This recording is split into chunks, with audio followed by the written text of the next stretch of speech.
Story आपके साथ share करने जा रही हूँ नन्ही अलमा की। तो अलमा ये कहती है कि आप मेरे वालिदैन की मदद पहले करें, मेरी मदद ना करें, और उनके साथ मेरा 18 माह का भाई भी है, पहले इसकी मदद करें। मैं अपने भाइयों और बहनों को देखना चाहती हूँ। ये दर्द में डूबे अल्फाज 12 साल फ़लस्तीनी बच्ची अलमा के थे, जो उसने टूटे हुए कंक्रीट की रेलों के नीचे से चीखते हुए कहे।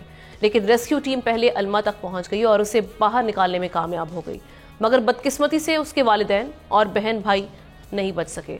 अलमा का कहना था कि अपने छोटे से भाई को मैंने जिस हालत में पाया उसका तसव्वुर भी नहीं कर सकती थी।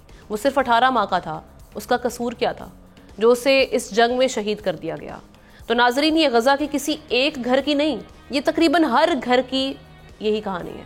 अक़वाम मुत्तहिदा की हालिया रिपोर्ट के मुताबिक इसराइल के पैदा करदा हालात की वजह से गजा में कहत साली का खदशा बढ़ गया है। खास तौर पर बच्चे भूख से शहीद हो रहे हैं। इस सूरत हाल पर अक़वाम मुत्तहिदा के इंसानी हुकूक के आला तरीन ओहदेदार का ये कहना है कि ऐसा लग रहा है कि इसराइल ग़ज़ाई क़िल्लत को जंगी हथियार के तौर पर इस्तेमाल कर रहा है, और अगर ये साबित हो गया तो इसे जंगी जुर्म तस्वुर किया जाएगा। लेकिन इसराइल पर किसी करारदाद, किसी दरख्वास्त, किसी तनबीह का असर होता दिखाई नहीं दे रहा। अब सवाल ये कि गजा में जंग बंदी की करारदाद के 72 घंटे से ज़ायद गुजर जाने के बावजूद इसराइली हमले जारी क्यों हैं? आलमी दुनिया फ़लस्तीनियों पर होने वाले मुजालिम जो हैं उसको रुकवाने में नाकाम क्यों हैं, जहाँ पर हम देख रहे हैं कि सबसे तवज्जो तलब ये सिचुएशन बनी। सब्सक्राइब करें और बेल दबाएं ताकि कोई खबर रह न जाए।